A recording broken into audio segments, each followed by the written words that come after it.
À la une de la revue des titres de ce lundi 3 février 2020, on démarre avec le soleil. À la une du quotidien national ce matin, deuxième édition de la journée nationale du nettoiement.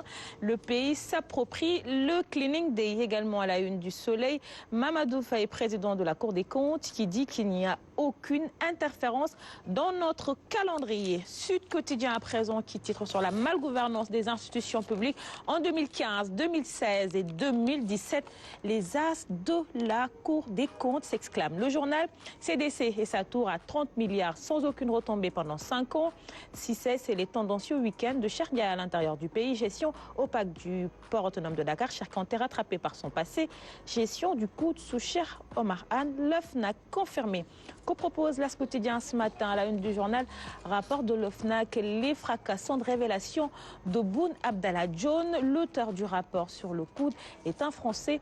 Il a été recruté par je ne sais qui pour faire le boulot. Il a démissionné. Ils se sont assis volontairement sur la réponse pour faire du chantage. Il y a des fausses saintes et des faux saints. Le dossier, c'est à lire à la une de l'As Quotidien de ce lundi. Également à la une du journal Dakar Times. Même sujet, Mahammed Boun Abdallah Dionne, secrétaire général de la présidence. Il y a eu beaucoup de faux saints et des fausses saintes. L'ancien Premier ministre Mahammed Boun Abdallah Dionne a profité d'un meeting dans sa base à Gossas pour apporter des répliques frontales aux opposants du chef de l'État Macky Sall sur sa gestion. Également à la une de Dakar Times, rapport des corps de contrôle de l'État et révélation de la presse, le procureur interpellé. Enquête à présent qui titre sur le rapport de Cour des comptes. Moustapha Diop défie les magistrats. En 2015, il a refusé que le FNPE, sous tutelle de son département ministériel, soit contrôlé. Il a traité les magistrats venus pour effectuer le contrôle d'agents corrompus. Le président de la Cour des comptes et le président de la CEP ont porté plainte auprès du procureur de la République. Critique à présent qui abonde dans le même sens, rapport des corps de contrôle de l'État, affaire classée comme une sentence caduque. La révélation du contenu des rapports de l'IGE remis au chef de l'État insulte la conscience citoyenne des faits de prévarication grave commis par de hautes autorités qui risquent d'être passées par des pertes et profits. Si simplement ces dossiers estampillés graves sont considérés comme des faits vérifiés qui méritent sanction, en tout cas, ces faits de banditisme, l'État épinglé par les corps de contrôle risque de n'avoir aucune suite judiciaire. Vox Populi, à présent, qui titre sur Youssou Mbargane Guissé, anthropologue, sociologue. La société sénégalaise est en train de devenir folle, écrit le journal. La direction d'organisation de notre société n'est pas bonne, elle n'est pas fondée sur nos propres valeurs, les valeurs d'égalité, mais surtout de concurrence, d'enrichissement individuel, c'est qui tue, viole et égorge. Il ne se considère plus comme membre de notre communauté. Également à la une du journal Vox Populi, Bassirou Ndiaye, environnementaliste, qui alerte: si le pipeline de la SAR explose, il ne restera plus grand-chose de Dakar. Devenu une bombe pour Dakar, l'impact du pipeline de la SAR en cas de désastre à un rayon de 27 km. Source à présent qui titre sur autre chose, une dizaine d'étudiants sénégalais de Chine débarquent à Dakar, les fugitifs du coronavirus. Également à la une du journal, résultat de l'autopsie de Laser et de l'OFOR par la Cour des comptes, gestion saleté. L'Office des forages ruraux a engagé 15 fonctionnaires du ministère de l'Hydraulique qui ont cumulé pendant longtemps 2 salaires. Recrutement d'une vingtaine d'agents de manière directe après un entretien avec le directeur général sans aucun critère pertinent et transparent. Résultat, la masse salariale a flambé de 216 476 136 francs CFA de plus. À Laser, des subventions et des dons sont octroyés à des agents qui se marient pendant que la boîte traîne plus d'1 milliard de francs CFA de dette. Le PCA qui refuse de percevoir les 2 millions de francs CFA conformément au décret numéro 212-13-14 reçoit en lieu et place 4 millions de francs CFA prétextant que le décret ne lui est pas applicable. Grand Place à présent qui titre sur les imputations budgétaires. Un casse-tête pour les enseignants, écrit le journal. Également à la une du journal Grand Place, Cleaning Day à Rufisque. Souleymane Ndoye lance le plan un mois, une commune. Il dit ceci: nous allons mener notre objectif à terme. Il n'y aura pas de parti pris. Les quotidiens sportifs à présent, on démarre avec Record qui titre sur la Ligue 1, 8e journée. Jaraaf Teungueth FC, le choc s'exclame le journal. Casa défie Pikine à Alassane Djigo, on en parlait tout à l'heure avec Koumba Diakhaté. Également à la une de Record, Aliou Cissé a classé le dossier Bouna Sarr, ne sera pas Lyon. Alors j'ai envie de savoir votre avis là-dessus. Alors. Moi, je suis d'accord avec Aliou Cissé. Hein. Quand on a besoin de lui, il n'avait pas notre temps. Parce qu'il avait plusieurs possibilités. Oui. Soit le Sénégal, la Guinée ou la France. La France, où il n'a jamais joué avec une sélection jeune. Aujourd'hui, il est âgé de 27 ans. Bon, si on a d'autres joueurs beaucoup plus jeunes, plus aptes, plus jeunes, plus performants, pourquoi pas? Pourquoi pas? C'est mon avis. Je crois qu'il est rattrapé par ses déclarations d'avant le mondial 98, quand il disait que sa préférence, c'est la France. 98, elle est trop loin. Non, 2018 plutôt. Voilà, voilà, c'est ça.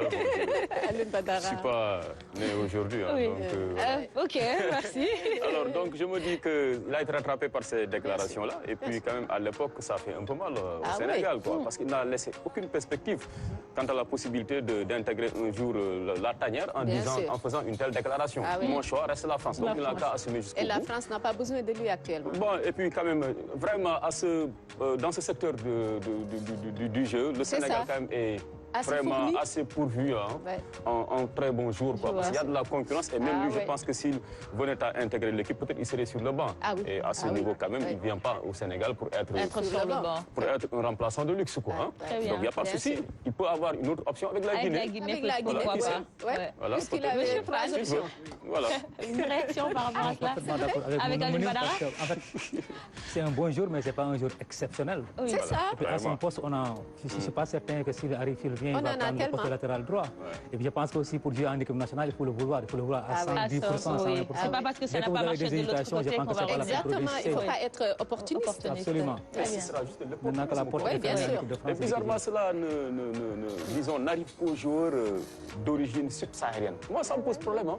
Je ne suis pas sociologue, mais sinon j'aurais fait des études sur ça. Parce que je me dis, déjà vous êtes professionnel, donc ça veut dire que vous gagnez bien votre vie. Vraiment, ils ont des salaires extraordinaires. Exactement. Donc pour moi, le choix de l'équipe nationale, ça doit être le choix du cœur.